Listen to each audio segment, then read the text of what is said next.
na handang pasukin ito sa oras na talagang magkagulo. Ayan, Ted, panibagong putok yung ating narinig. At galing na naman yan doon sa may bus na yun. Hindi lang malinaw sa aking vision kung yung ba'y pinaputok ng polis o galing doon sa loob ng bus na kanilang papasukin kung saan naroon na suspect. Ted, yun, isa na naman putok yung ating narinig na magmula doon sa itaas ng Quirino Grandstand.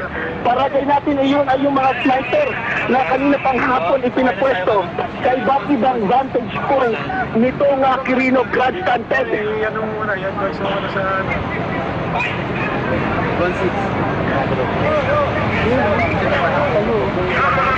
Pwede mo mag-live sa amin ang patrol. Pwede na live daw mas dito kaya no? Ito, pumapasok isang mobil. Dito, katabi ko itong mobil na ito, Ted. Dahan-dahan pumapasok, tumigil. At pumwesto dito sa may kanilang command center. Dalawang mobil dito na pumepwestong pupunta doon sa may bus na yon, Ted.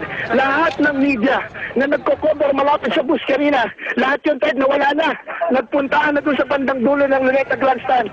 At iilan na lamang tayong natira dito sa mismong loob ng crime scene o yung tinatawag nating hostage-taking area. Iilan na lamang tayong mamamahayag ang nandito ngayon kasama ng mga pulis para masaksihan at maibigay sa inyo ng live itong nangyayari dito sa may Quirino Grandstand. Ito na, Ted, yung MPD mobile, kung makikita nyo. Dahan-dahan ito papasok. Kasama yung mga team leader ng Manila Police District. Wala pang paggalaw, Ted. Doon sa nakikita natin yung mga pulis na nasa gilid ng bus. Iniadis yung pamalo, Ted, at mukhang papasukin ulit yung harapan. Pero hindi pa malinaw kung kanila nang napaputukan yung si Captain Mendoza ko, buhay pa rin ito. Pero yung unang ginawa niya, Ted, kinlat, no? Pinasabog yung gulong doon sa harapan para hindi na ito makaandar. At yung nakita natin putok kanina, kita-kita natin na lumabas mula doon sa windshield. 3 beses ng pagtutok lumabas mula doon sa windshield na siyang ikinagulat at ikinadapa nung SWAT team na nag-assault doon sa hostage taker, Ted.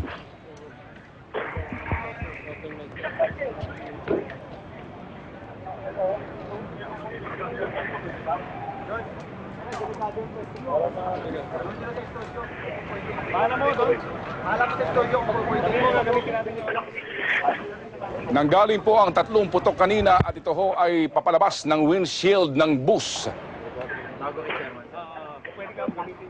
Palatandaan na buhay ang hostage taker sa loob ng bus, mga kapamilya. Ted, matras.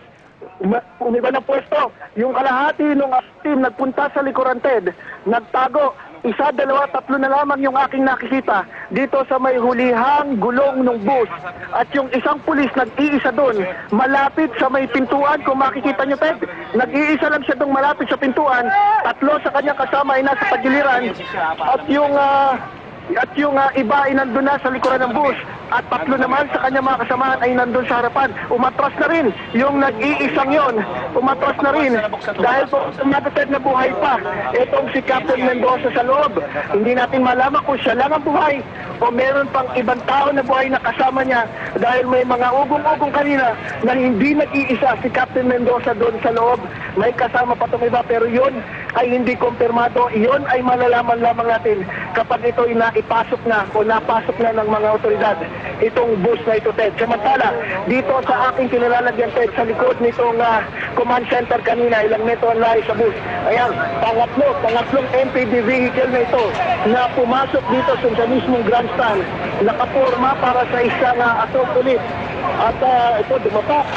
Hinabas ang kanilang mga mahaba at pumorma umumang doon sa bus na yun. Although medyo malayo ito, Ted. Sa kabilang banda ay ganun din. Meron ding mga ilang police vehicle ang ating nakita na pumaporma doon sa kabilang side. At Hindi natin ngayon na makita yung isang unit kung saan sumuot bed. Nandito lang kanina yung sa aking tabi. Ay biglang nawala sa kaguluhan. Marahil ay naghahanap ito ng vantage point kung paano mapapot. Ted, may nakita tayong pagtutok sa loob. Marahil galing ito sa labas. Papasok dahil kumislap doon sa loob ng sasakyan. At bakit natin bukas na yung ilaw, Ted, doon sa loob ng sasakyan. Kung makikita nyo, medyo visible na, hindi na siya madilim. Nakikita mo na yung mga upuan. Pero nakikita ko ngayon pinupukpok itong likuran ng maso. Yung salamin sa likuran ay pinupukpok ng maso ngayon itong mga pulis. Marahil ay dito na sila papasok sa likuran dahil siguro nakitang nasa harap, bandang harapan itong si Captain Mendoza, Ted. Ron, sa huli mong bilang ng mga hostage sa loob ng bus, di ba may mga bata pa doon sa loob? Tama yun, Ted. Ang unang bilang kasi nila dyan, 25 eh. Tapos ng mga bandang alas 6, alas 7, ang bilang na lang nila 17. 8 o 9 na yung napalaya sa mga 16 or 17. Hindi natin alam, Ted, kung ilan talaga yung bilang ng bata doon sa loob. Pero sinasabing merong mga turistang bata na Chinese national na kasama doon sa bus na yon, Ted. Ron, ayon sa ating informasyon, yung uri ng tourist bus na yan ay merong pinaka-handle to open yung pinto sa ilalim ng hagdan. Yan daw ang emergency pinaka-handle para mabuksan ang pinto from the outside. Ayon sa ating informante, Ron, dahil nga sa panahon daw ng posibleng magkaroon ng pagkakatrap sa loob ng mga pasahero, yung tagalabas ay maaaring makapagbukas niyan doon sa ilalim ng hagdanan. Nandun daw yung pinakapagbubukas nito ayon sa ating informer, Ron. Tama yun, Ted. Nakuha din natin yung impormasyon na yan kanina. Meron niyang emergency handle sa ilalim nung bus na pwedeng kalabitin at bubukas yung pintuan. Pero dahil nga sa kumpirmasyon na buhay ito at nagpapaputok itong si Captain Mendoza, ayaw nilang i-take yung risk na doon sila sa main door dadaan dahil hindi nila sigurado kung baka yun ay napaniman ng bomba na pagbukas ng pintuan, sasabog na lang yun basta. Kaya, Ted, bintana yung kanilang inaasinta ngayon. Kanina nga, yung windshield, pero doon nagpaputok ngayon. Nakikita ko, pinupukpok yung bandang likuran na windshield at marahil doon sila papasok, Ted. Ating tuhayan mga kaibigan naman si Julius Ses. Julius, go ahead! Yes, Ted. Ted, Ses. Nandito tayo ngayon, Ses, Ted, sa may paligid pa rin ng Quirino Grandstand. At tulad nga ng nabanggit ni Ron Gagalak kanina, ay hindi pa rin ganap na napapasok ng mga pulis itong loob ng bus sapagkat si SPO o si Senior Inspector Mendoza na hinihinalang siya pa rin yung nagpaputok ng baril nang lumapit ang mga otoridad doon sa bus. Pero anytime ito ay mapapasok na rin ito ng mga otoridad. Pero nag-iingat lamang sila sapagkat armado nga ng mataas na kalibre ng baril itong si Mendoza. Tama si Ron kanina, from our point dito sa aming kinalalagyan, malapit na malapit lang doon sa Quirino Grandstand ay maliwanag. Maliwanag sa loob bagamat hindi natin naaaninag kung may mga tao ron kasi nga ito'y natatakpan ng kurtina. Pero binuksan itong ilaw, kapansin-pansin na binuksan itong ilaw sa loob ng bus. Pero ang mga otoridad ay patuloy na nakapalibot dito, Ted, Ses, at unti-unti nga silang lumalapit dito sa sasakyang ito. Wala pa tayong idea kung itong si Mendoza ay buhay pa sa loob sapagkat simula nung narinig po ninyo yung mga putok kanina nang lumapit itong mga pulis ay wala na tayong ibang mga putok na narinig.